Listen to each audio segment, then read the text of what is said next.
Welcome back. This is still Daybreak Africa. If you just tuned in, and this morning we have a guest who will be talking on homicide. Although via Skype, she is a neuroscientist, person of Dr. ORITOKE ALUKO. Now, the truth is, issue of homicide and manslaughter and murder has been quite an increase lately in our society.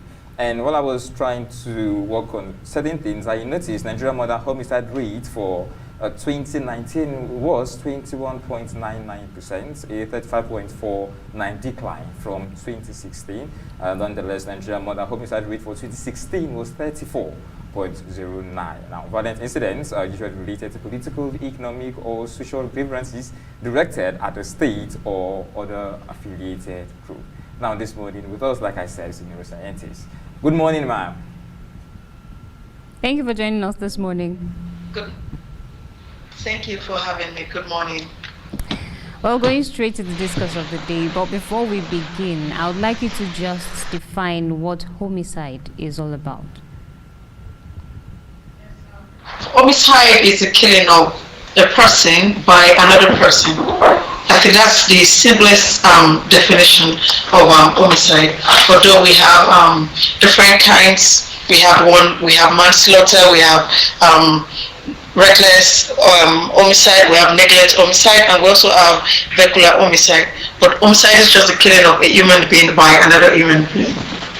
Just like indicated from these statistics, you could see that the homicide cases has been on the rise ever since from about, let's say, 5 years now. And till date, we still see more of these cases being prevalent in our society. So what can we hold responsible for these presentations? Yeah, there are lots of reasons for this, and they all come at different levels. Looking at it, we can see clearly that some of it come as a result of individual issues, relationship issues. We also have, as well as things on the level of the society. So, and basically, generally, all of this put together, at these different levels, the major contributory things to it are things like poverty, which of course includes family conditions. We have peer pressure. We also have things like what the society influence. We also have drugs. We have unemployment. We have some issues around political instability. We also have terrorism, violence, and of course some things like depression and the likes. Now, in this part of the world, it's more like we tend to accuse the devil for virtually everything. Are you with me? Yes, I am. But as a neuroscientist, is there really a scientific explanation or a psychological explanation to the prevalence of homicide, especially among teens and young adults? Of course, yes, we agree that in our society, in African society, we want to point out that almost everything is spiritual. But at the same time, being a scientist and based on basic things that we know, we definitely will know that when you use drugs, we expect that, of course, things will change in your brain, especially when these substances can get to the level of your brain. So when they can affect your brain, they're going to change some activity in your brain, some hormones, some pathways in your brain, and then you have to get reactions. So for every actions, they are direct reactions. So for every change in a level of an hormone or the other, then you expect that there will be the equivalent change that this hormone is meant to transmit in the body. So also, just like in cases of addiction, when a person is addicted to a substance, you do not expect the person to behave normally as compared to someone who is not addicted. So you're going to have changes or reactions, either at the level of the behavior, which is what many of us are going to see, the phenotypes, what happens at the level of the behavior, how is the person behaving. So we're going to see that. But that is on the molecular level, these things are extremely they are different. So when it happens at that level, then it comes up to what we see at behaviors.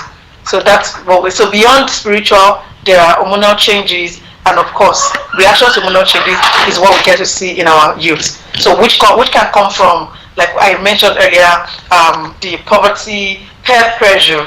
So whatever, my mates are doing this. So they said the only big boys can smoke. Only if you don't smoke, you're not a big boy. And probably you must be friends with those set of people. Of course, if not well, if the influence around this youth is negative, then they would join them they would have to be negative. We've seen so much of these crimes. I don't know the story of this man that was killed, the one that worked on the CVN.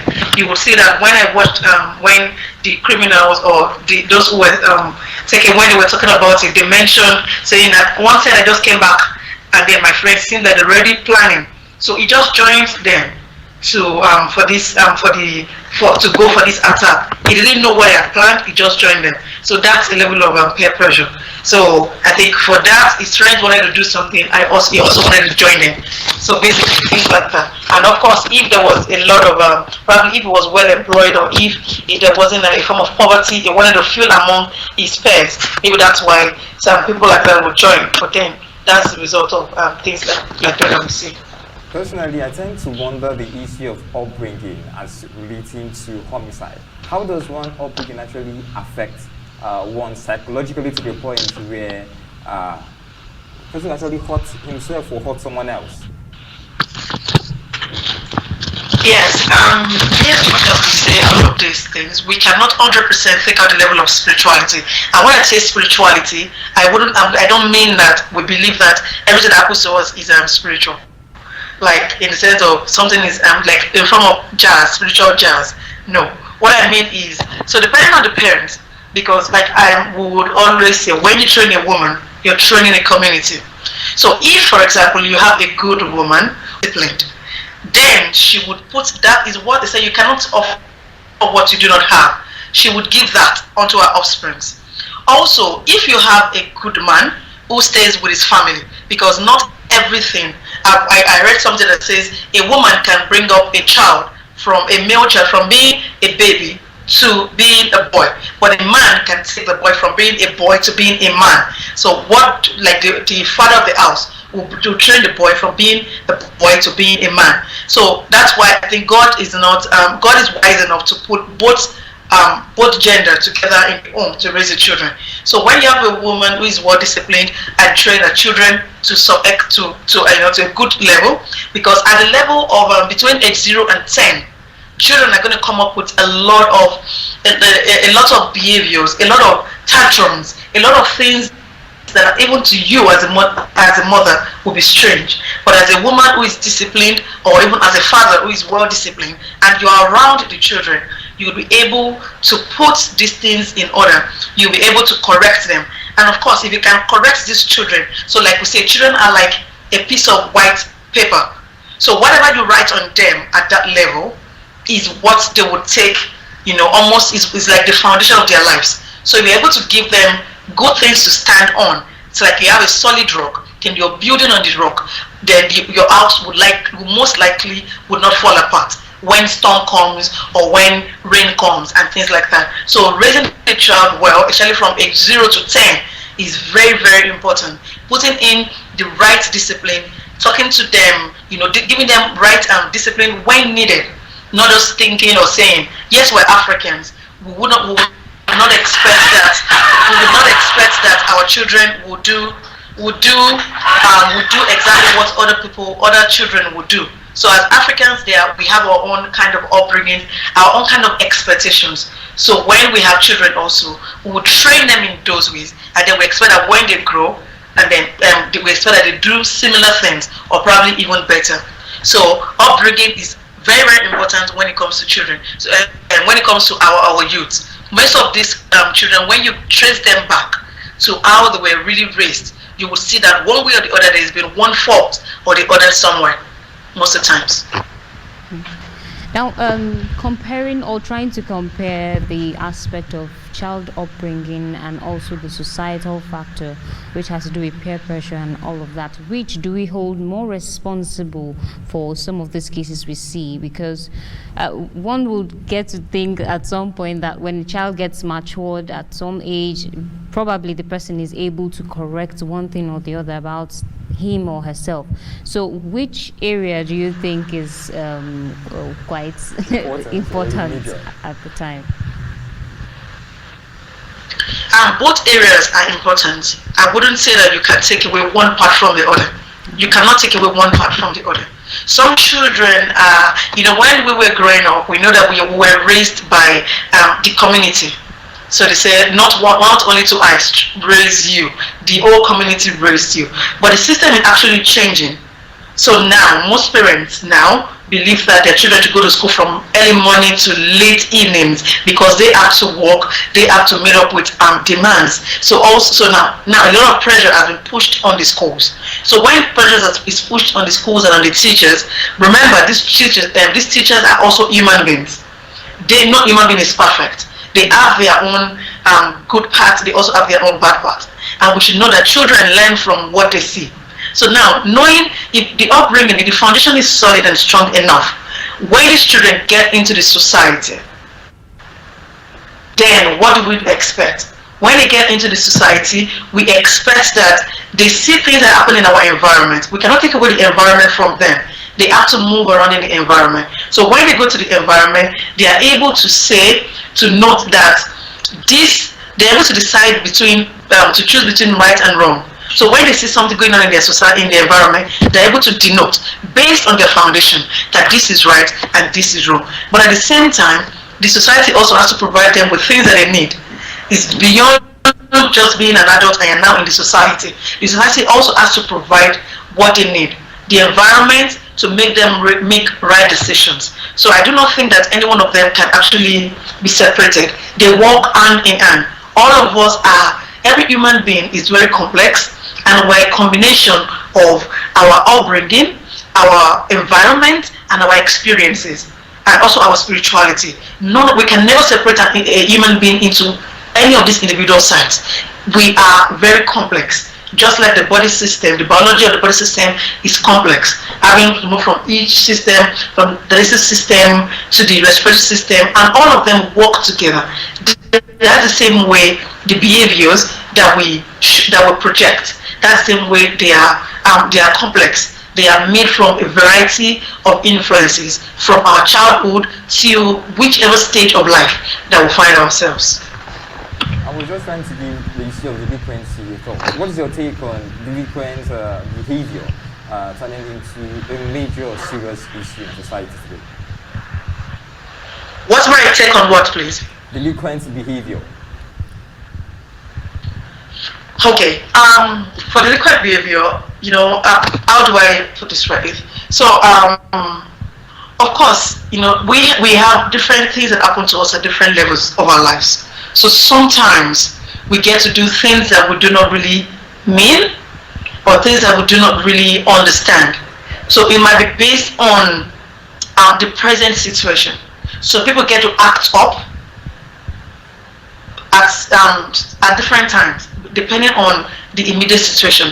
And that's why we have to keep calling in for people to ensure that they are in their right mental state. So the right mental state, the right mental health helps you to understand, or helps you to decide or to do things rightly, no matter the situation or your present situation you find yourself. So when you have the right mental state, then when situations come up, you can easily decide, to be easier to decide to be like, okay, I think right now I need to keep quiet. I think right now I need to take some time off. I think right now I need to have some peace, and then come back to attend to this issue, instead of just having any random reaction to situations that we find ourselves. So having the right mental health state is also it also helps to prevent some of these kind of behaviors, which comes at different stages without unplanned, and put it that way, unplanned reactions. I was talking about delinquents, and it's more like criminal behavior, particularly or majorly amongst juveniles. Are you with me? Yes. So I tend to wonder, does this behavior at any point grow into major crime scene? Or is it more like just kids doing what kids do, like the usual stealing meat from the poor, or kids just being kids, and then when they grow to a point, they just grow out of it. The maturity pops in, and then it's all good. Or is it usually this attitude and this character grows into something major? Yes, of course. If there is a situation as a child that is not taken care of, for example, a child does something that is wrong, and there is no one to check and to correct it, then of course, the child, being a child, like I said, a child's brain is like a white piece of paper. The brain records it as it is right, and then the child can begin to build on that behavior.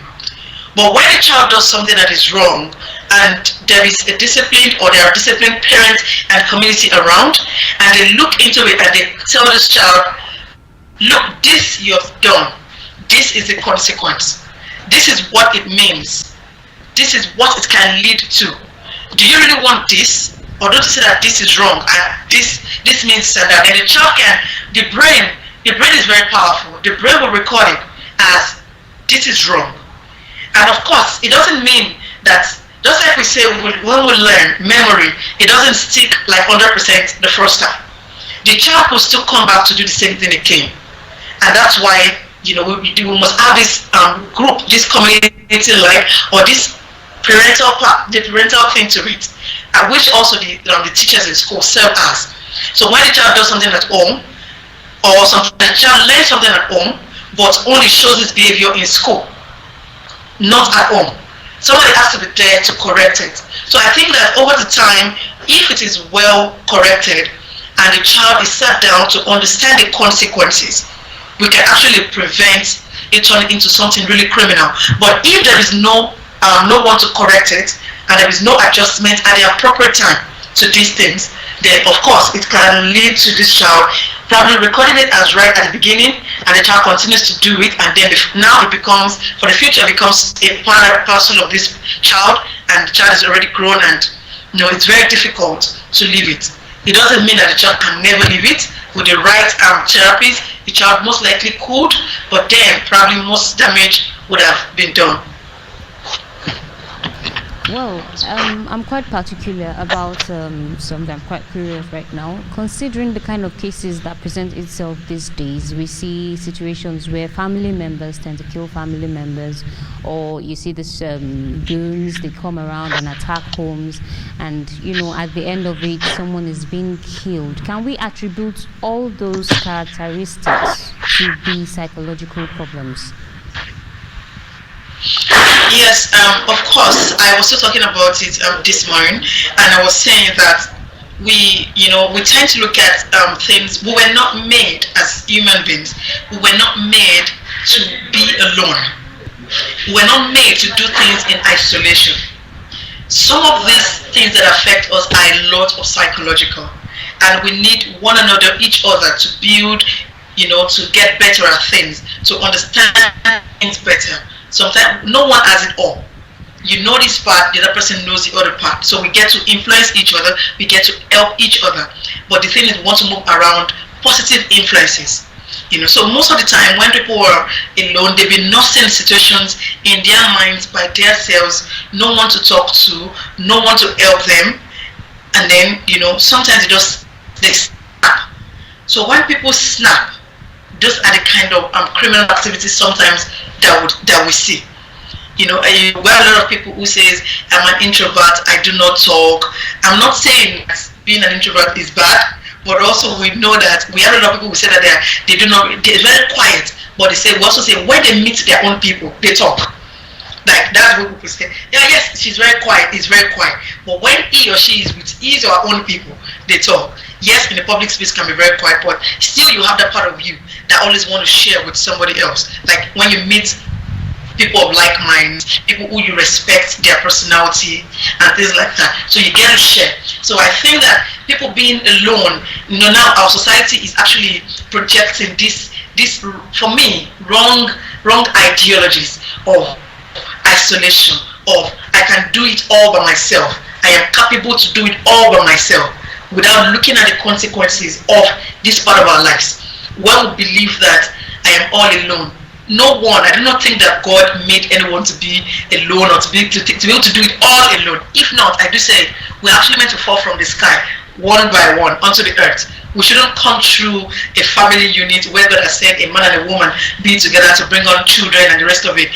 No, we should have fallen from this. God is powerful enough to do that, but He chose to say children should come from homes and all of that. So I feel like isolation, we are beginning to have a community, a society believing wrongly in isolation, in individuality. I'm not saying we cannot be individuals, but at the same time, a part of us still needs our community, still needs the society, still needs the right homes to get the right things in at the right time. So I feel like this is one major thing that is leading to most of the things that we see around. Someone just wakes up one morning, snaps out of their psychological problem, picks up one thing and begin to have effect on other people without consideration. So I would call it snapping out, but then it stems from the wrong ideologies of individuality and personalification. That's what I would call it. Okay, I don't know why, but I'm quite particular about the scientific and psychological aspect of this case study. So I would like you to expatiate on it. Yes, so we have different kinds of hormones that we call neurotransmitters in the brain, and they are released. Most of them are released based on activities, based on they're activated. So when something activates something to make this then happen. So for example, is the one we call dopamine. We call it the layman language we say is the happy hormone. It means that when you're happy, this hormone is released, and then it goes around your body to help you. It has its own function. So once they are released, then it goes around, and then it helps you do other things in your body. So what releases this hormone? This hormone is also part of the hormones that we can say that is lacking in our people with patients who are depressed and in some other neurological disorders. So now, happy hormone means that you are happy. We say that, for example, if you hug, research has shown that when people get hugged, their brain stimulates the release of this hormone. Simple things as hugging someone closely and tightly. So you want to tell me what makes you hug someone closely and tightly? Sometimes you are down. If you find someone who you trust, or somebody comes around, even if it's a random person, and the person hugs you, sometimes it goes a long way, and then naturally this hormone is released in your body, and this hormone has its own cascade of events, and it stimulates other parts of your brain to give you the happy, the happy ending in your system. So we also have those the endorphins, which are natural pain relievers. They are in our system. But so like for endorphin, we have some of them in our saliva. People say when you kiss, it's being released, and then you can transfer it to somebody else. And this is naturally in our saliva. So I do look at it and say the works of God is like perfect. Yes, we have the scientific evidence to talk about them, to bring them out, but these things are naturally in our systems. So when you laugh, say laughing is extremely good. Ensure that you laugh every day. Ensure that you have something that makes you laugh every day. It's beyond the laughter. Scientific evidence has shown that when you laugh, we have a sequence of hormones that are released in your body, which helps to naturally give you natural pain relievers are released in your body, which takes away some pain even without you knowing it. We have these neurotransmitters that can help you stimulate happiness in your system, and then you're happy. Sometimes you have other things that also makes you extremely happy, and then it happens, and then you find yourself, sometimes you wake up and you're like, I don't know why I'm happy today. But if we go trace it down, if you talk and write down your day-to-day event, what happens, you will see that something really made you happy. And from that cascade, you have some hormones that will trigger and stimulate some big things in your body, and you're fine. So why do we have to say people, cancer patients, you say when they are around, when they have love and family around them, we say they get relieved of Some even naturally, by eating well and having family members around, they become cancer free. We've had cases of that happen before. So the question is, how do these things happen? There are scientific evidence that these natural hormones are released in our body during some of these behavioral effects that happens in us, and that's where I think that many of these things come from. Okay, sorry to cut you. From what we discussing since, and also with the knowledge of some individuals who are taking this act to be businesses. I mean, you see situations where people are kidnapped and, ransom are being given. At the end of the day, they are being killed, or a part of their body is taken for ritual, and so many other cases that are presented. Can we, or is it safe to say that these people are, suffering from one disorder or another? Or it's just being them? Of course, we cannot just say it's just them.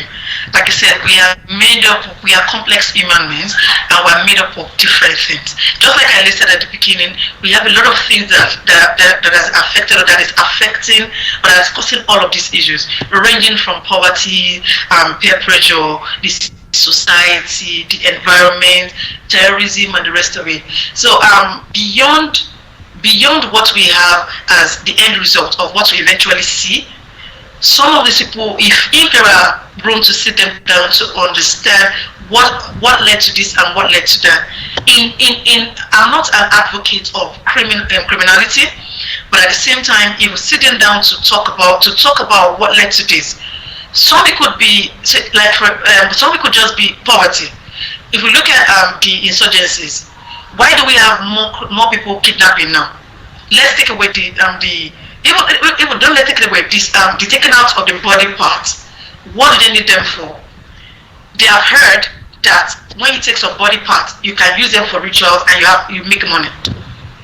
So now they are thinking, let me get these body parts and I can make money. I don't want to be poor. Of course, they have their own faults to it. I do say most people the youths don't want to work, but they want to have money. That's the new trend. Some from undergraduates just want to make billions in the next 24 hours. They do not want to go through the phases of life before they get to where they can make money. I don't know if you get that, if I'm making any sense. So I feel like it's a lot encompassed into the end result that we see. Some definitely have been nursing these ideas for long. So now, for example, we're in school, we're in the university system. We see that our teachers are not, some teachers or some lecturers are not well taken care of. Like they're being owed salaries, they're not being able to meet ends meet. Meanwhile, you see a criminal who you see a big boy around your streets, who probably you've heard a story that this person kidnapped or is using human parts, and you see the person living a large life.